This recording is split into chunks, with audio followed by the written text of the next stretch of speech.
The Republican convention is less than 3 weeks away, and there's plenty of discontent in the party of Lincoln. Joining me now, three men who know exactly what voters are thinking. They talk to them every single day. They are talk radios: Dennis Prager, John Phillips, and John Fredericks. So fasten your seatbelts. Talk radios. Oh my gosh. All right, Dennis Prager, let's start with you. You all three have radio shows. So be honest with me. What are you really hearing from callers about the state of the Republican race? Well, I have to be honest with you, as I always am, Don. A talk show host hears, to a certain extent, what he has, in effect, scheduled, in the sense that if I speak X, then I will get calls with regard to X or anti-X. So it's very hard to say, to be honest. Maybe my colleagues here will know better. I can't tell you what they're all thinking. I can tell you that there is turmoil in the Republican Party. I think everybody knows that. My own position, as you well know, has been that Donald Trump was my 17th choice of 17 people. But I said at the beginning that if he's the nominee, he is preferable to any Democrat. I stand by that at this time. Okay. I think that a lot of Republicans feel as I do. Okay. I'm going to let these other guys get in. Are you done, Dennis? That's just a joke. John You're Phillips, a good man, John Don. Phillips, I am done. The same question to you.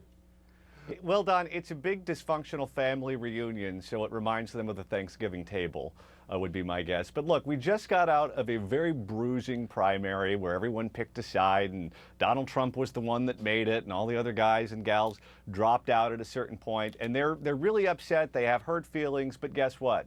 When November rolls around, this is going to be a multiple choice exam, not an essay question, and they're going to have two choices, Donald Trump and Hillary Clinton. My guess is most of them will fall in line as we get closer to the fall, because one of those two people, Hillary Clinton or Donald Trump, is going to be the next president, and they certainly don't want Hillary. All right. John Fredericks?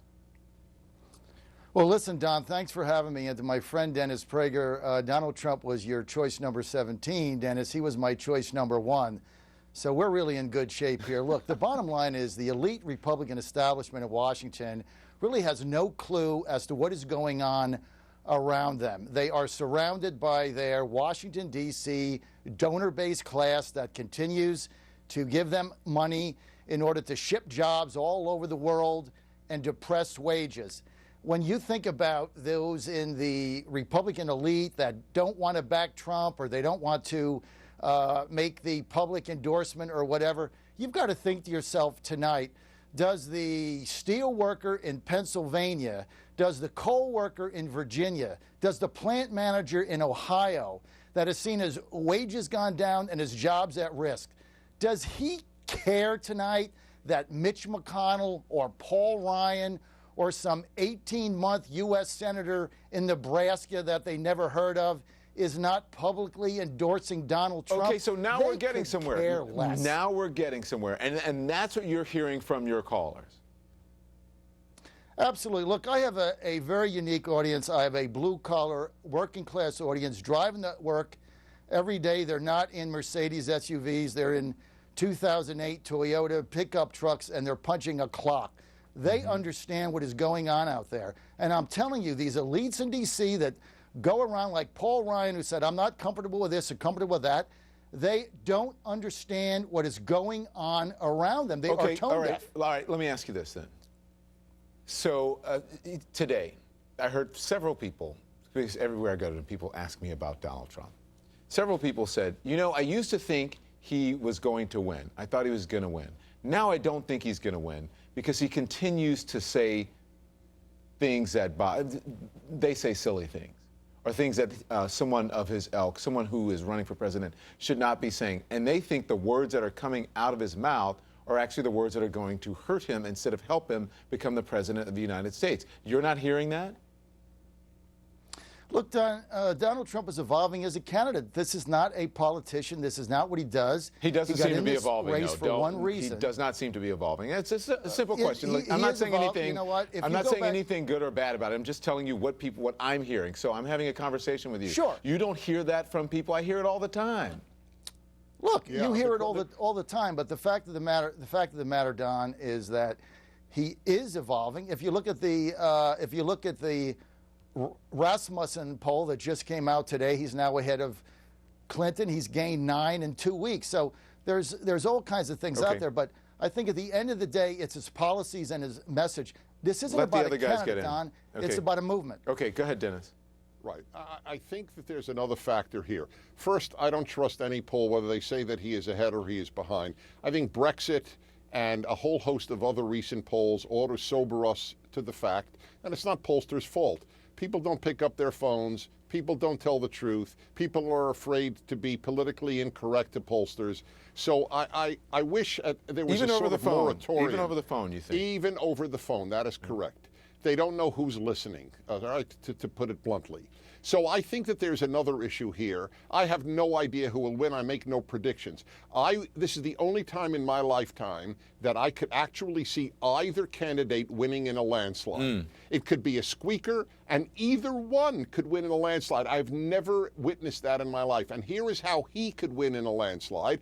That is bringing in millions of people who simply haven't voted before. Right. That's a reality. Okay, that is one of the. You always tell me the truth, but that you're speaking the truth, and I thought the same thing because you just don't know.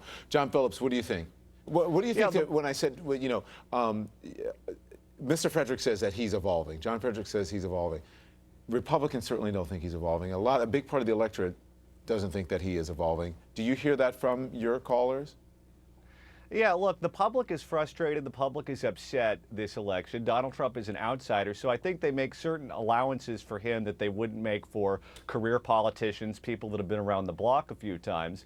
And the polls, just to get to that point for a second, have been completely schizophrenic. A couple of weeks ago, he had one of the worst weeks of his campaign. Then he got hammered with that ABC poll that showed him down double digits, but he was doing fine in all the swing states. Now he's bounced back in the national polls and he's doing poorly in the swing states. So who knows what to believe. Yeah, and then there's a poll that's showing that even among Republican support, I know you said, John Frederick said it doesn't really matter because they're elite. Among Republican support, he has less support than he had a month ago, all to your evolving point. There it is right there. I don't think he's evolving, to be honest. But I'll tell you this: what I think that both Johns and John Fredericks has said this, and we don't agree on our assessment of Trump, even though we'll both vote for him.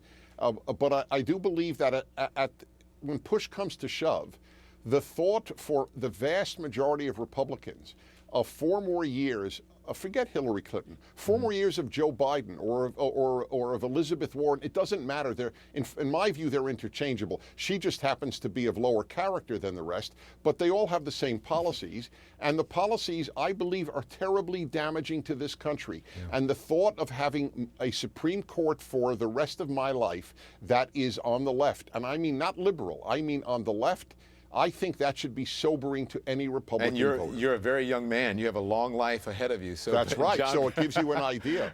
John Fredericks, I'm going to give you the last word. What is a convention going to be like? Can you even predict that? Well, look, there's certainly those never-Trumpers out there that want to make some noise, but they're in the vast minority. I do have to disagree with one thing that Dennis Prager is saying. Dennis, I don't think this election is going to be about I don't want Hillary Clinton or I don't want Joe Biden. I think it's going to be I want Donald Trump because he is the commandeer right now of a movement that is sweeping across America that nobody seems to understand or be able to grasp because they're all looking at it through an old lens. That's what I think the difference is. Trump is going to win this election by Trump and his policies, not over Hillary Clinton's emails or anything else. Yeah, and this is all recorded, and so if he wins, I'll have you back on and say you predicted it, and if he doesn't win, then I'll have you back on and say, you know what, you were wrong. Thank you. I'll be right, and so I'll be on, and you'll all be eating crow, I guess. Right? Well, I'm just here to facilitate. Anyways, I always appreciate having you guys on. Fascinating conversation. I promise you I will have you all back. Thanks, guys. I love this conversation. Thank you.